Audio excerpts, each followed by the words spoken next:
That would be great though, No. if you can get like a slow release Yeah, of something like this, and then you're just like, flow state 12 hours a day. Um, absolutely. you'll be divorced though, because you'll just be working. You won't want to spend time with a wife. Yeah, Yeah, exactly. hilarious, bro. Oh, that's good, right? So you get a long lasting effect.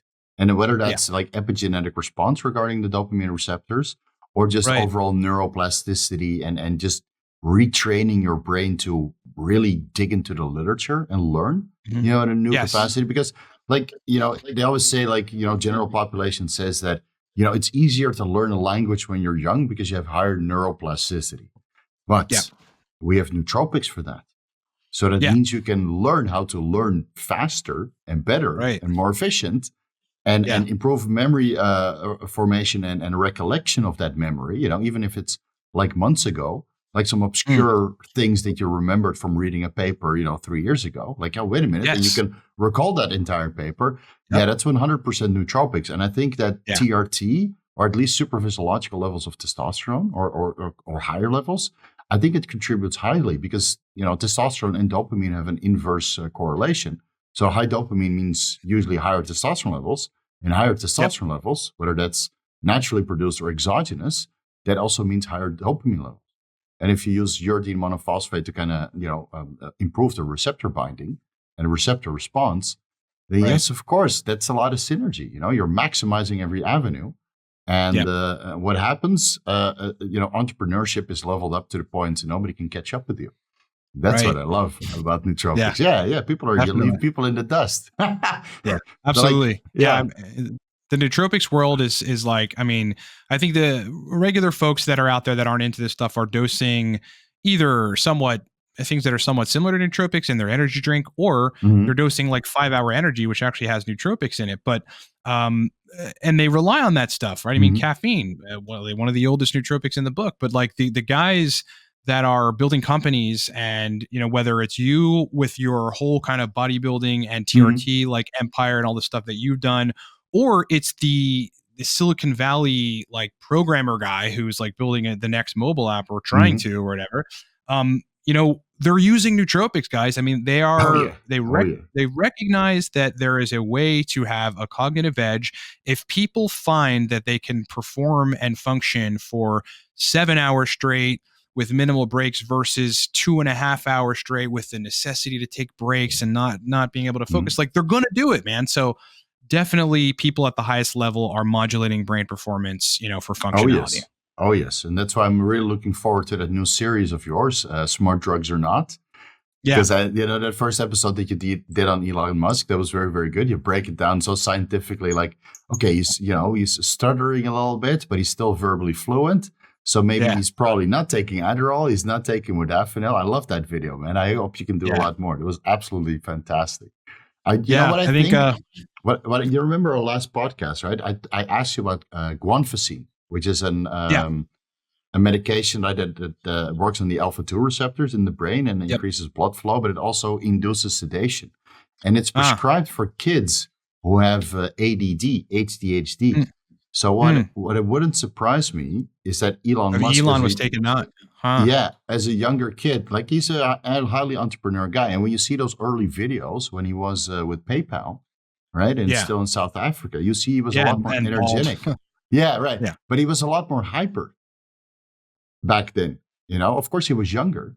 So I'm like, Yeah. if it's anything like you tackled it perfectly. But I've taken guanfacine a couple times, over the last couple of weeks because I wanted to Yeah. experiment, and I realized that okay, if you take like a high dose of nootropics, a little Mhm. bit too much tyrosine and a little bit too much uridine monophosphate and a little bit too much caffeine, right? So you're basically double scooping, and then you take Right. guanfacine to kind of take the edge off. Then Yeah. it's literally like everything gets compressed into a tunnel, and it's insane.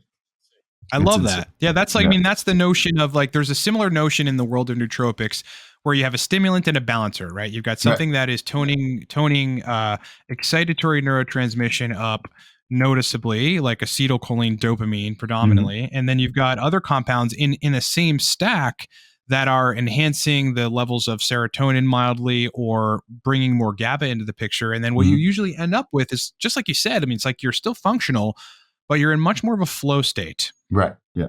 You know, Yeah. Yeah. flow is flow and focus, and in some cases, verbal fluency is like it's having your brain be sped up at a noticeable capacity, but a Mhm. balancer that's in there too, slowing things down, not in a way which negates the power of the stimulant, but it's just a balance, right? And both elements of that, Mhm. hypothetical stack like are necessary. You need them both to reach that good flow state. Yeah, and it's very rare because it's sometimes a little bit difficult to balance, all the little ingredients. But once you get there, man, it's you can get a week's work of things, a week's worth of work, weeks worth of work. Sorry, too many W's. That Done is, in a couple days. So yeah, it's I love that's it. why I like it. But I do think that it causes a little bit of a toll because all these neurotransmitters, you're firing on all cylinders basically. Yeah. And then at one point, one of the nootropics or the balancer is starting to, metabolize faster than the others.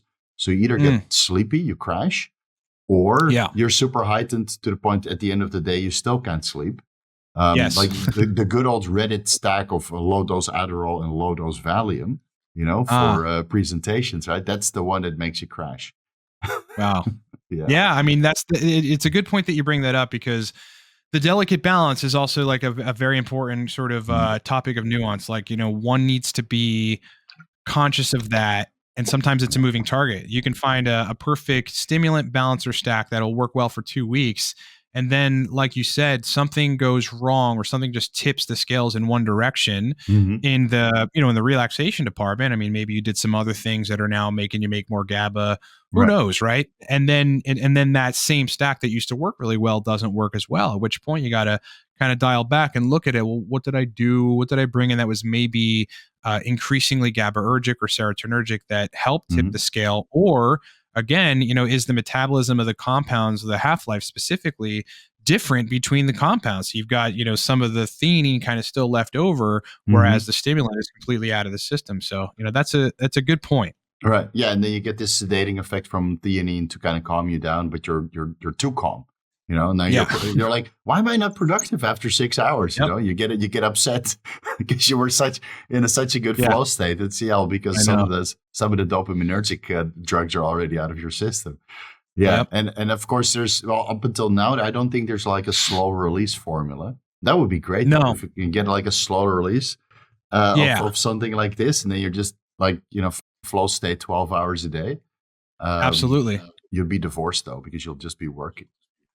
You won't want to spend time with a wife. Yeah, yeah, Yeah. exactly. Hilarious, bro. Yeah, they hate that shit too, man. Oh, tell me Um, about it. Yeah, tell me about it. Yeah, I think the closest thing to that may be transdermal patches. I'm looking into it Mm, for Cortex Labs. Like, I'm launching a new version of the Cortex stack. I think July. What is it? Yeah, July timeframe, which okay. is going to be a focus and flow stack. And then I've got the Torque stack, and they're good. Like people really love those stacks, but Hmm. I want to bring something, I guess more, I want to evolve upon what I've done so far, right? And so I've been Hmm. looking into transdermal stuff and like, I don't know if you've ever taken nicotine patches, but the technology that Hmm. underlies the sort of constant distribution of nicotine in the bloodstream, Hmm. it is a technology, right? It's this film. It's not just a patch that has nicotine and then there you Hmm. go. Otherwise, you'd get this bolus dose and you'd start throwing up right away. So there's technology related to a sort of even disbursement of Hmm. what could be nootropic chemicals into the bloodstream. I don't know how long this is going to take me to fully figure it out because that's got to be bulletproof before it goes out to the market, Yeah. but I'm working on it.